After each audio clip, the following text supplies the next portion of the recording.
liquidity and a lot of strength going into this. We're going to get hammered with a deep recession, but I'll tell you what, going into this from previous... Olá, bem-vindos ao Vida Revista, ao Caderno de Política e Economia. Vocês acabaram de ver aí imagens da Bloomberg TV do fechamento de hoje na Bolsa de Nova York.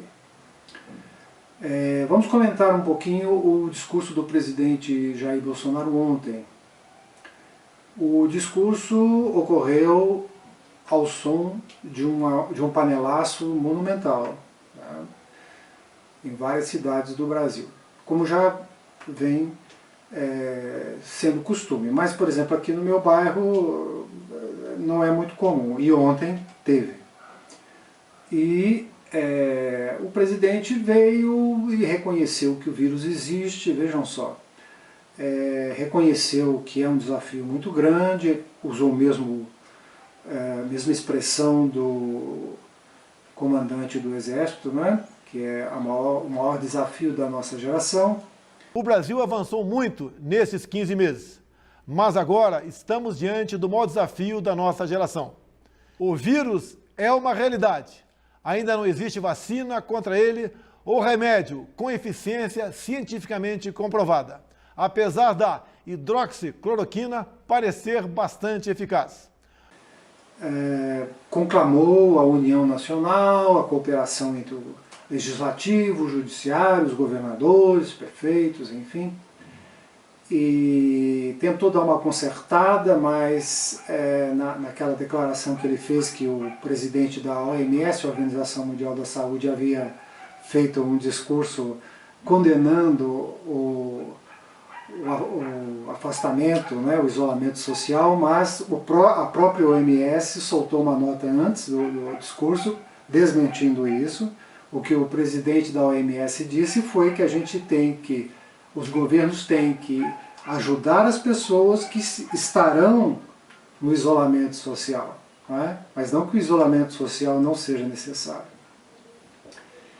E, por fim, deu uma arrematada assim, mas eu acredito que os bolsonaristas não devem ter ficado muito felizes com esse discurso. Muito bem. Mas, como diz o jornalista Reinaldo de Azevedo, tudo que o presidente fala, a gente precisa dar pelo menos 72 horas para saber se é verdade, se ele não vai voltar atrás, né? E não deu nem 24 horas, o presidente publicou na sua conta do Twitter um vídeo alertando para um desabastecimento na Ceasa de Contagem, da região metropolitana de Belo Horizonte, e minutos depois várias pessoas contestaram e o próprio governo do estado desmentiu. Na verdade, o vídeo foi preparado por um simpatizante do presidente que esperou o momento da limpeza, onde todos os produtos e mercadorias são tirados, né, para que seja feita a limpeza, fez uma gravação nesse momento em que a Ceasa estava vazia e publicou lá na conta dele, e o presidente não teve dúvida e reproduziu essa fake news. Momentos depois ele retirou do ar.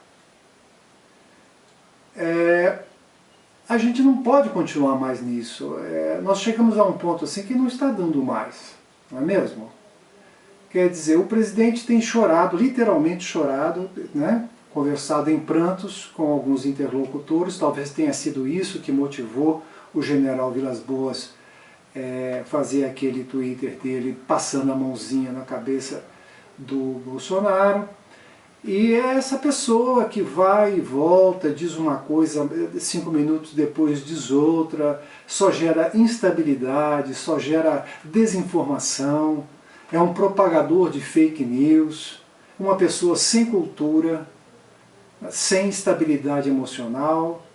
Então realmente está chegando um ponto assim que não está dando mais. Talvez aquele haitiano que disse para ele, olha, acabou, você não é mais presidente, talvez a coisa seja isso mesmo.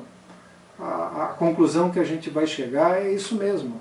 Estamos com uma pessoa inapta para exercer, ainda mais num momento como esse, o cargo de presidente da República, que ele nunca honrou. Em todas as ocasiões possíveis, ele desonrou o cargo. E só provoca humilhações para os brasileiros aqui e no exterior. Realmente é necessário fazer alguma coisa. Nós não podemos continuar desta forma, com este homem instável e até perigoso, porque ele só propaga fake news. Quer dizer, um presidente que propaga fake news, que diz uma coisa hoje e amanhã desdiz, ou diz algo completamente oposto. Realmente é lamentável. Mas no meio de tudo isso parece uma notícia boa. Não é? A Fiocruz informou que a curva de internações por problemas respiratórios está diminuindo, está, né, modificando a curvatura. Não é uma notícia ainda totalmente confirmada, porque pode haver, segundo a própria reportagem na Folha, né, da Mônica Bergamo, pode haver subnotificação e isso pode ter causado essa... Mas, de qualquer forma, é uma boa notícia. E se é verdade, é porque o Brasil adotou rapidamente, não esperou, por exemplo, o que os Estados Unidos esperou para implementar as medidas necessárias de controle da pandemia. Não é isso? E aí vamos seguindo. Vamos ver então o fechamento de hoje. O dólar hoje subiu novamente, batendo um recorde de R$ 5,2613, subindo 1,288%. Como vocês podem ver, no início do dia o Banco Central ainda conseguiu segurar a cotação, mas depois, na parte da tarde, ele subiu de patamar e continuou nesse patamar até fechar.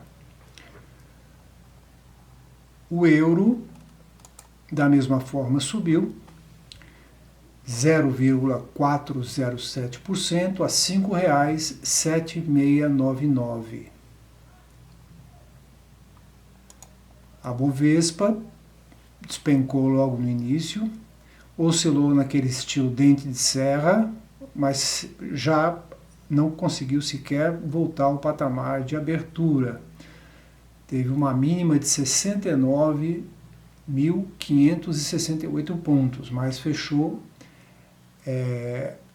numa queda de 2,81% a 70.966 pontos.